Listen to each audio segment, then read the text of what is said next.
Hello teachers, welcome back to our channel. Today we're diving into a crucial topic, why testing your ideas is absolutely essential in the classroom. So grab your notebooks and let's get started. You know, we've all had those moments where we thought we had the perfect lesson plan, only for it to fall flat. It happens to the best of us. It's the same in business. But why risk it when we can learn from some epic product failures? Present these wacky but very real business ideas to your students and ask them, what was the business thinking? How do you think customers reacted? New Coke. Coca-Cola had been steadily losing market share to its competitor Pepsi for 15 years. So in 1985, the company tinkered with its 99-year-old recipe and named it New Coke. Everyone hated it. Result? Heinz Easy Squirt. Everyone loves drawing smiley faces on their food with tomato sauce.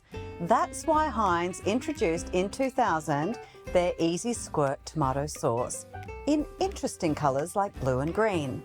6 years later, everybody decided tomato sauce should really be red because, like, tomatoes are red. Result? Samsung Galaxy Note 7 smartphone. Let's create a smartphone that can also light fires, said nobody ever. In August 2016, Samsung released its latest smartphone, the Galaxy Note 7, but just a month later was forced to recall the phones because they caught fire without warning. Result? Cheetos flavoured lip balm. Love cheesy snacks? Love lip balm? Why not combine the two?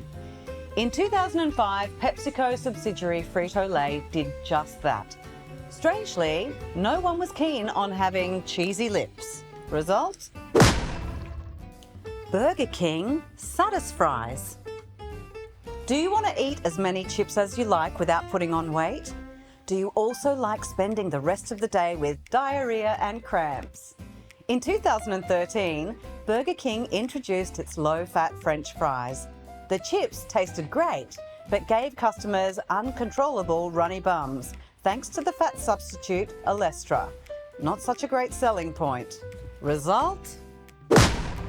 And gross. So what can we learn from these blunders? It all comes down to assumptions. We make assumptions every day, whether we realise it or not. That's why it's crucial to test and prove our ideas. All right, let's put this into practice. Ask your students to write down 3 assumptions they have about their businesses and how they might test them. Once we've identified our assumptions, it's time to iterate, pivot, and learn. Your first idea is never your last. Sometimes it takes a bit of trial and error to find what works best for your business. So let's say your initial business plan isn't resonating with your customers. Instead of scrapping it all together, iterate, pivot, and learn. Maybe it just needs some tweaks. Pivot. Pivoting means changing tact or direction with some elements of your idea. Ask questions and be brave. Maybe it's how you're planning on delivering your idea or promoting it. Maybe it's the name or the brand. Or maybe an aspect of the essential design needs rethinking.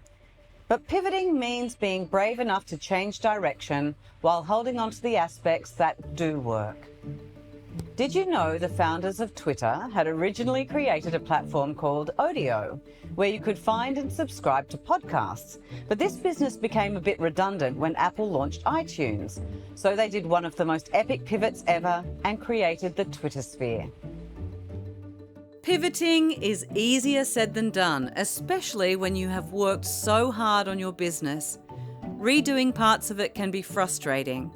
But this is why resilience is so important when building a business. Show the importance of resilience video to your students and see how resilience has helped other businesswomen. Also show them Flirting with Georgia Productions. This is a great video of Georgia, a young, successful content creator who believes failing is actually the key to succeeding. So teachers, don't let your students give up. Keep pivoting and practicing resilience and just see what happens. In our next lesson, we will be taking the final few steps in launching your students' businesses. Until then, happy teaching. Remember to visit the Enterprising Girls website and grab the entire lesson plan for free. You'll find the link in the description below. We provide an online classroom where you can monitor your students' progress, access curriculum links, and streamline reporting. Explore it at enterprisinggirls.com.au by clicking on the online classroom in the Teacher Hub.